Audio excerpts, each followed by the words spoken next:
환자들은 무슨 검사를 했는지 잘 이해를 못하고 지나간다 라고 말씀하시는 예를 많이 보게 됩니다. 따라서 내가 왜 이 검진을 받아야 될까 라고 생각했던 부분들을 꼭 잘 생각해 보시고, 내가 걱정했던 부분이 간이나 피로감이다 그러면 이 소화기 계통을 또 보는 거고요. 여성분 같은 경우는 부인과적인 문제가 더 우선이다, 그럼 그쪽에 대한 검사를 받아보시는 것을 말씀드리고 있습니다.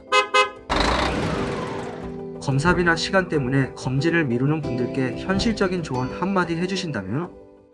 검사를 받는 것보다 더 중요한 건 건강관리입니다. 우리가 검사를 받고 났을 때 환자들이 어떤 질병을 말씀드리면 1년 전에는 이런 게 없었는데요, 이거 왜 생겼을까요? 라고 물어보는데요. 우리 1년이라는 시간, 2년의 시간은 내 몸에서 다양한 변화를 만들어낼 수 있는 시간입니다. 따라서 검사는 병을 찾는 경우지 병을 막는 예는 아니기 때문에 환자의 건강관리가 무엇보다 중요합니다. 여러 다양한 언론 매체, TV, 인터넷, 유튜브를 통해서 많은 선생님들이 좋은 이야기들을 해주고 계십니다. 건강한 식습관을 가져야 되고요. 규칙적인 생활 패턴들, 운동, 또 충분한 휴식과 안정, 스트레스 관리, 이 모든 것들이 가장 중요합니다. 따라서 어떤 검사를 받는 것보다 더 중요한 것은 내 건강 관리를 잘하는 게 중요하기 때문에 그 부분을 챙기시면 충분한 건강하게 생활을 영위할 거라고 생각하고 있습니다. 건강검진을 받아야겠다는 마음을 먹었을 때 제일 먼저 해야 할 건 뭐라고 생각하세요? 건강검진을 받아야겠다고 생각했을 때 가장 나에게 필요한 요구, 니드는 무엇인지부터 알아야 된다고 저는 생각하는데요.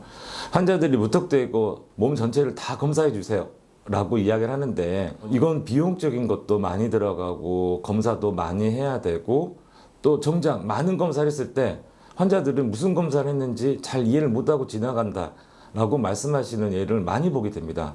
따라서 내가 왜 이 검진을 받아야 될까 라고 생각했던 부분들을 꼭 잘 생각해 보시고, 내가 걱정했던 부분이 간이나 피로감이다 그러면 이 소화기 계통을 또 보는 거고요. 여성분 같은 경우는 부인과적인 문제가 더 우선이다, 그럼 그쪽에 대한 검사를 받아보시는 것을 말씀드리고 있습니다. 건강검진 결과지 보면서 뭘 중점적으로 봐야 할지 모르는 분들도 많은데 간단한 팁 있으실까요? 국가검진 같은 경우는 앞장부터 결과에 대한 설명들을 거기 다 내용이 기술되어 있습니다. 원래는 차분히 보시면 알 수 있는데 뭐 첫 장, 둘째 장, 셋째 장 계속 넘기다 보면 뭐 수치 써여 있고 뭐 위험도 평가 뭐 다양한 게 있다 보니까 무엇을 봐야 될지를 좀 어려운 환자가 있는데요. 대부분 첫 장에 있는 검사에 대한 중요한 내용에 대한 평가가 기록되어 있습니다. 그 부분부터 보시면 나의 건강 상태가 현재는 어떤지에 대한 내용을 알 수 있습니다. 하지만 혹시라도 연세가 있으시고 정말 모르겠다라고 하시면 검사했던 병원을 방문하셔서 검사한 선생님과 상의하시면 훨씬 자세하게 환자 상태를 알고 있기 때문에 환자한테 충분한 정보를 주실 걸로 생각됩니다. 소화기 건강을 지키기 위해 평소에 할 수 있는 가장 실천적인 습관은 어떤 게 있을까요? 어떤 소화기 질환을 예방하기 위해서 건강한 생활은 환자들도 다 알고 있는 부분인데요. 그래서 건강하게 먹는 것, 또 건강하게 규칙적으로 생활하는 것 부분들인데, TV를 보거나 인터넷을 보곤 하면 먹지 말라는 것도 굉장히 많습니다. 그런데 이걸 자세히 보면 대부분 내가 일상적으로 다 먹는 음식들이고, 또 현대가 너무 바쁘기 때문에 다들 불규칙하게 생활하고 있습니다. 또 운동도 못하고, 많은 환자들은 스트레스도 너무 많다, 너무나 신경 쓰고 살고 있다. 그러다 보니 소화기 질환이 잘 생길 수밖에 없습니다. 따라서 항상 말씀드리는 부분들인데요, 환자들에게는 건강한 생활 습관의 첫 번째는 건강한 식습관입니다. 다 조절할 수 없다 하더라도 내 생활에서 좀 과하다는 부분들은 좀 줄이는 거고요. 되도록이면 규칙적인 식생활 패턴을 갖는 것, 그리고 또한 중요한 건 스트레스를 최대한 줄이는 겁니다. 우리가 너무 다양한 신경을 쓰는 일들, 스트레스 있기 때문에 소화기 질환들, 소위 말하는 신경성 위염이라든지 과민성 대장염이라든지 이런 증상들을 경험을 하게 되고 호소하는 환자들이 많습니다. 따라서 충분한 휴식과 안정과 스트레스 관리를 하게 되면 소화기 질환을 예방하는 데 도움이 될 거로 생각합니다. 내시경이 단지 통과열애가 아니라 인생을 바꾸는 계기가 될 수도 있다는 점에서 직접 겪으신 이야기 있으신가요? 제가 경험했던 환자 중에서 2명의 환자가 항상 기억이 남는데요. 한 환자는 20대 여성이었는데요. 2개월 전에 위 내시경 검사에서 위염으로 진단받았던 환자인데 복부가 팽만되고 소화가 되지 않아서 내원하였습니다.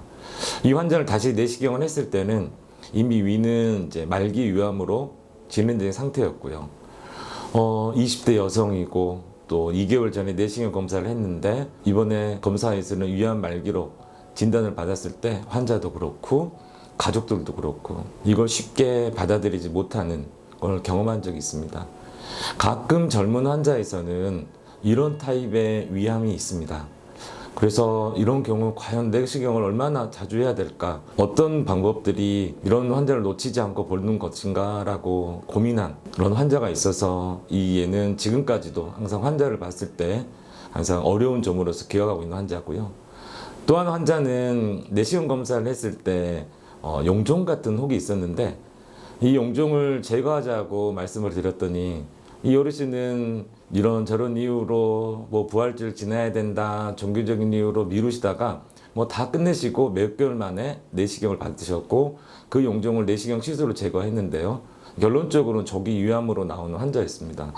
그래서 이런 경우 같은 경우는 수술하지 않고 내시경만으로도 암을 치료한 환자여서 그 후로 이 환자는 너무나 기분 좋고 위를 살릴 수 있어서 전혀 소화에 지장이 없었고 그래서 굉장히 만족하는 환자가 있어서 이런 경우들은 참 보람된다라고 생각한 환자가 있었습니다.